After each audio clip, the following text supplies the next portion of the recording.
Magandang gabi guys. Napapansin nyo, wala yung katabi ko dito. Nasa kabilang bahay po. Kinainang sa lola niya. Kahapon pa sana yun na matutulog. So sabi ko bukas na lang. Akala ko naman yung bisita na naman sana dito na akala namin dito matutulog, hindi man pala matutuloy. So yung anak ko na lang ang kondon ang naiwan. Tapos yung mga customer ko dito sa Piso Wi-Fi, ang ingay nila eh. Bumalik sila eh. Nung isang araw wala dito. Diyan na naman sila. Sorry, tambay na. Doon sila tumambay sa may dyan banda. May upuan kasi doon eh. Diyan meron yung upuan dyan. Diyan sila tumatambay. So, itong buhay ko. Mag-isa. Walang kasama. Wala yung makulit kong anak. Boring. So, hindi tayo gatas guys. Malamig dito sa Cagayan eh. Super lamig.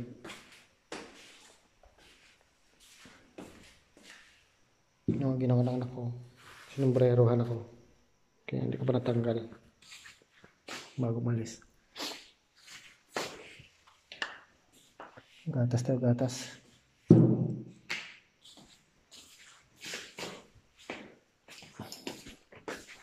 Ganito pala pagka walang kasama sa bahay, tahimik. Walang makulit, walang makalat.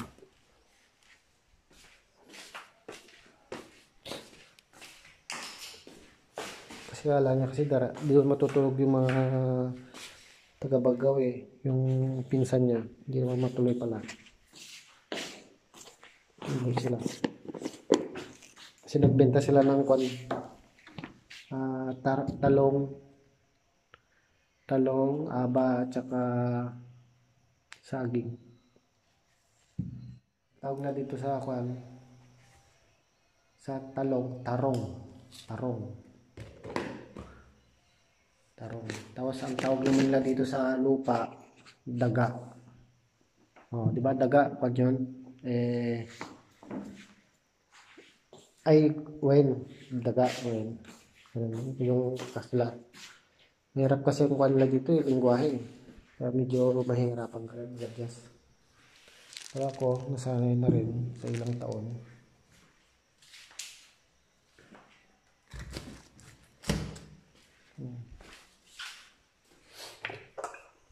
Ay, malamig yung namin guys.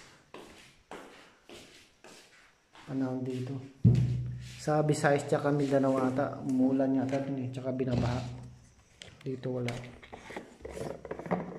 Ayun guys, so bigay ng sa unang misis ko, talong. 4 lang hiningi ko. Ayan. Marami siya pero 4 lang din. Kasi yung anak ko, bawal sa kanya yung mga malalangsang pagkain. Allergic sa kanya. Bawal yung itlog, manok, mga seafoods, bawal. Kaya mahirap pakainin. Alam mo naman, pag bata, maliit, daming ayaw, gusto lang. Pero pinipilit ko pinapakain ng gulay. Kasi hindi pwede na hindi kakain. Kasi ito yung pinapainom kong vitamins sa kanya. Yan. Yan guys. Pag sa bahay, yung anak ko gigising ng 7 or 7:30. Pero pag doon sa kabila, kainang, mga 5 gigising na sila doon. Nagigising yung anak ko ng 5 pag may pasok. Pero pag wala siyang pasok, hindi ko siya ginigising.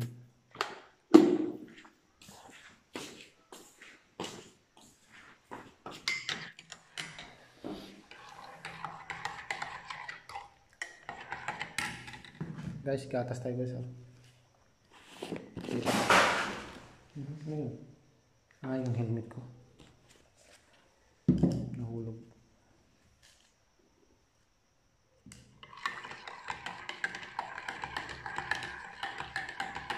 So na guys, bye bye. Ingat kayo.